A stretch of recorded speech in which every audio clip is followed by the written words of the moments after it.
Guess kung sino ang born 1997 na celebrity. Julia Barreto versus Catherine Bernardo. Si Julia Barreto. Ang panahon ng Kokey. Ay, okay. Nakita ko si Julia Barreto. 1997 ba yun? Hindi, ako 2010. Okay, kasi ako pinanganak ako 1998 ako. Kaya nung nagkita kami, parang magkaedad na kami. Ni Kokey? Si Julia. Julia. Si Julia. So, nung dumaan, 1997 to. Ganun Wala, alam ko, tama rin, maganda siya nun, ha? Bakit kaya hindi na siya Hindi, twice? doon na parang love at first sight ako nung nakita ko siya doon. Hawig niya si Dennis. Hindi maganda ang pagkaka-itsura niya doon. Talagang si Dennis talaga ang problema. Sorry. Ang tama sagot, tama, si Julia. Oo. Nasa March 10, Nung dumaan 1997. siya, meron sa ulo niya 1997 din. Ayun. Nadine Lustre Yan. versus Joshua Garcia. Joshua Garcia. Si Nadine kasi, Hmm. ayun sa Kokey na naman. Medyo magkakaalam ko medyo may edad na. Parang kaedad niya si Catherine. Mm. Si Catherine 30s na eh. Tsaka si Joshua, parang neto lang siya nag-boom. Di ba? Na pandemic.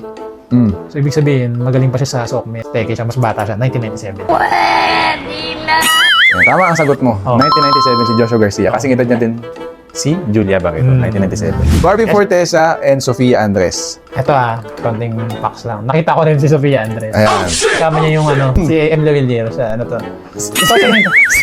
Yung boyfriend niya.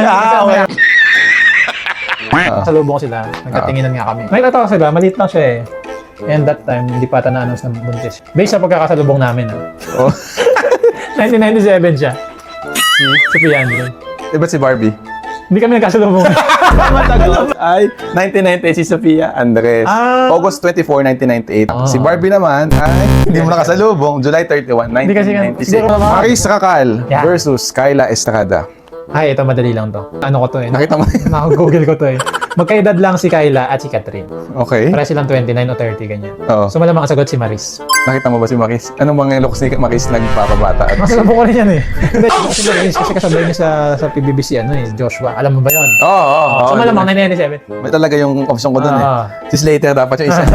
Tama, si Maris Racal. Pinanganak sa September 22, 1997. Ay, si Maymay Entrata versus Shuvi Entrata. Dalawa. Si Maymay. Bakit? Kasi si Shubi, bago lang siyang pumasok last time sa collab.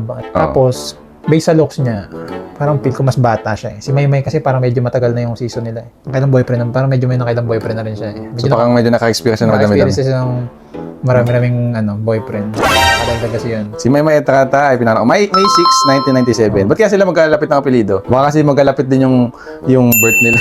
Kaya pala siya May siya pinanganak. Yan. Sabi ba yun? Sabi. So yun lang, nakuha niyo din ba ang tamang sagot? Yan, i-comment nyo sa comment Comment section. section. Lagyan mo ng points. Para Medyo suwabe.